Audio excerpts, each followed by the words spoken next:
धन्यवाद दें हम और शुक्रिया अदा करें कि वो हमारे साथ जुड़े हुए हैं। लेकिन स्ट्रॉन्ग बार हमारे पास है नहीं, और स्ट्रॉन्ग बार नहीं होने के कारण कई जगह हम लोग लूज करते हैं। अब निर्णय के बाद से हमारे पास अधिकार तो कुछ नहीं है, कर्तव्य काफी है।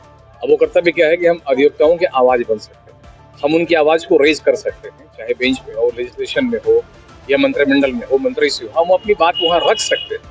करना जहां तहां बैठ रहे हैं रोड पर, इस 40 डिग्री सेल्सियस के तापक्रम में एडवोकेट्स टीन का शेड लगा के बैठ रहे हैं, और हम लोग रात दिन मेंशन करते हैं कोर्ट के अंदर में, मेंशन की सुनवाई होती नहीं है, लेकिन बदनाम तो हम लोग हो जा रहे हैं। तो कहीं नहीं, इनके बीच का जो फासला है ये कम करने के लिए हमें एक कॉमन मिनिमम प्रोग्राम बनाना पड़ेगा, और हम वही करने के लिए अपने को नॉमिनेट करवाए हैं कि भाई हम भी इलेक्शन लड़ेंगे। हम भी, जो हम कई बार कह चुके बार में, कोई सुनने वाला यहाँ पर नहीं है, तो क्यों नहीं हम उनकी बात सुने, हम उनकी आवाज बने और हम इसको इम्प्लीमेंट करेंगे।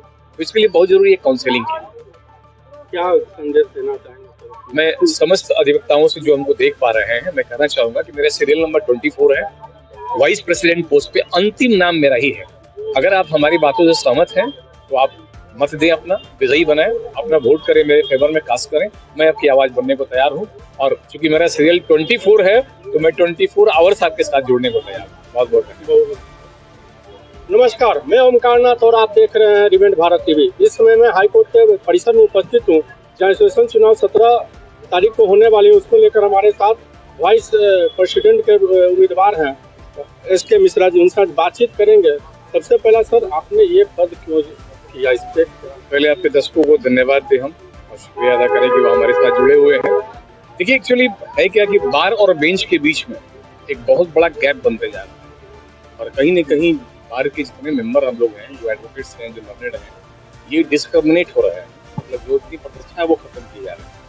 आप यकीन नहीं करेंगे, 1 साल के अंदर में 753 अधिवक्ताओं की हत्या हो गई है, लेकिन हमारा बार सोया हुआ है। हम दोषारोपण नहीं कर रहे हैं, लेकिन स्ट्रॉन्ग बार हमारे पास है नहीं, और स्ट्रॉन्ग बार नहीं होने के कारण कई जगह हम लोग लूज करते हैं। अपनी डिग्निटी लूज कर रहे हैं हम लोग, अपना मोरल लूज कर रहे हैं हम लोग। अब हम किसी के बारे में कुछ नहीं करना चाहते हैं। हमें लगा ऐसा कि हमें खड़ा होना चाहिए और अधिवक्ताओं की आवाज बननी चाहिए, और उससे प्रेरित होकर हमने वाइस प्रेसिडेंट में नॉमिनेशन किया। अगर सर आप जीतते हैं तो वकीलों के लिए ठोस एजेंडा क्या होगा? एक बात हम बता दें कि इस इलेक्शन में जीतने के बाद से हमारे पास अधिकार तो कुछ नहीं है, कर्तव्य काफी है। अब वो कर्तव्य क्या है कि हम अधिवक्ताओं की आवाज बन सकते हैं, हम उनकी आवाज को रेज कर सकते हैं, चाहे बेंच में हो, लेजिस्लेशन में हो या मंत्रिमंडल में हो, मंत्री से हो, हम अपनी बात वहां रख सकते हैं। करना न करना उनके ऊपर में, हम प्रेशर क्रिएट कर सकते हैं। तो हमारा जो मेन एजेंडा है वो है, हमारे जो इतने जूनियर्स यहाँ पर देख रहे हैं आप, उनको स्टाइपेंड मिले, क्योंकि कोई कमाई का जरिया है नहीं है, वो गलत नौकरी तो है नहीं है, ये पेशा में आता है।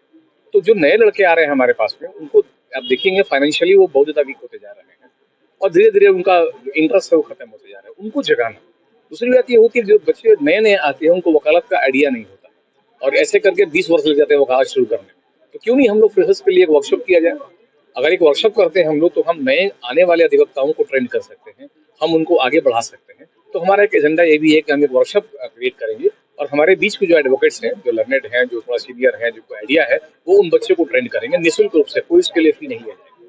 उसके बाद देखिएगा कि अधिवक्ता इतने अधिक हैं, अब बैठने की जगह नहीं हमारे पास में है, पीने का पानी हमारे पास नहीं है, बाथरूम की समस्या होती है महिलाओं के साथ में भी।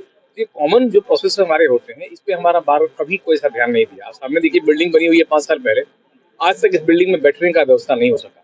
एडवोकेट जहां तहां बैठ रहे हैं रोड पर, इस 40 डिग्री सेल्सियस के तापक्रम में एडवोकेट्स टीन का शेड लगा के बैठ रहे हैं, और उतनी ही क्वालिफिकेशन लिए हुए हमारे जज साहब लोग एसी में बैठ रहे हैं, हमारे कुछ एडवोकेट्स एसी के अंदर बैठ रहे हैं। तो ये जो फासला देख रहे हैं आप, कि सेम क्वालिफिकेशन, सेम एक्सपीरियंस पे कुछ एडवोकेट इस 40 डिग्री टेम्परेचर में कराकट के नीचे बैठ के अपना जीवन यापन और बिजनेस कर रहे हैं, या पेशा कर रहे हैं, या प्रैक्टिस कर रहे हैं, और सिमिलर रैंक वाले, सिमिलर एजुकेशन वाले, सिमिलर ओहदा वाले जो एडवोकेट वो एसी में बैठे हुए हैं। ये इतना अंतर क्यों? तो क्यों नहीं एक हम लोग ऐसा सिस्टम डेवलप करें कि दोनों को ही फायदा उसमें हो, नहीं वो अपने को इंसल्ट फील करें, न वो अपने को हायर समझे कि हम बड़ा कॉम्प्लेक्स उनके अंदर आ जाता है। ये सारी विसंगतियों को दूर करने के लिए एक विकल्प एक ही था कि हम खुद ही उनकी आवाज बने, न कि हमारी आवाज कोई और बने, और हमने नॉमिनेशन किया। जैसा आपने बताया सर समस्याओं के बारे में, वर्तमान में अधिवक्ताओं का सबसे बड़ी समस्या क्या है? देखिए, अभी सबसे बड़ी समस्या हमारे कोर्ट के अंदर में है, वो है प्रैक्टिस करने की समस्या, क्योंकि उनके पास नॉलेज नहीं है। अब जो एडवोकेट्स हमारे यहाँ पटना में है, अब देखिए जहाँ तहाँ से डिग्रियां ले लेते हैं वो, लेकिन जो प्रैक्टिकल अनुभव होना चाहिए वो उनको मिल नहीं पाता है। नतीजा ये होता है कि कोर्ट में बड़ा जिल्लत उनकी होती है। दूसरी बात उनको होती है फाइनेंशियल, जो आर्थिक रूप से अधिवक्ता धीरे धीरे कमजोर होते जा रहे हैं। तीसरा है प्रोटेक्शन। एक आम आदमी भी आप देखेंगे, जो कॉमन आदमी भी, क्लाइंट ही सही या क्लाइंट के कुछ और लोग भी आते हैं गाड़ी घोड़ा से चले जाते हैं, तो हम इतने लर्नेड होके हम विद्वान कहे जाते हैं और लोगों की गाली सुन रहे हैं। कारण क्या है कि बेंच हमारा कोऑपरेट नहीं कर पा रहा है। मसलन अगर एक केस आप कोर्ट में फाइल कर रहे हैं, अब केस नहीं पकड़ा रहा है, तो क्लाइंट ये समझता है कि वकील साहब जानबूझ के हमारा केस पेंडिंग कर रहे हैं, और हम लोग रात दिन मेंशन करते हैं कोर्ट के अंदर में, मेंशन की सुनवाई होती नहीं है, लेकिन बदनाम तो हम लोग हो जा रहे हैं। तो कहीं न कहीं हमारी जो आत्मनिर्भरता है, जो हमारी आत्मशक्ति है, वो धीरे धीरे कम होते जा रहा है। सर, ये वरिष्ठ अधिवक्ता और कनिष्ठ अभियंता के बीच कैसे समन्वय आप बनाएंगे सर?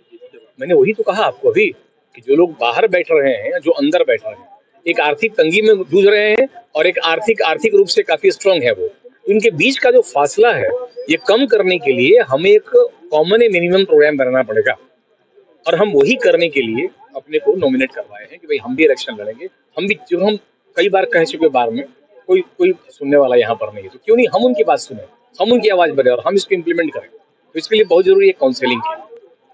क्या संदेश देना चाहेंगे सर? मैं समस्त अधिवक्ताओं से जो हमको देख पा रहे हैं, मैं कहना चाहूंगा कि मेरा सीरियल नंबर 24 है, वाइस प्रेसिडेंट पोस्ट पे अंतिम नाम मेरा ही है।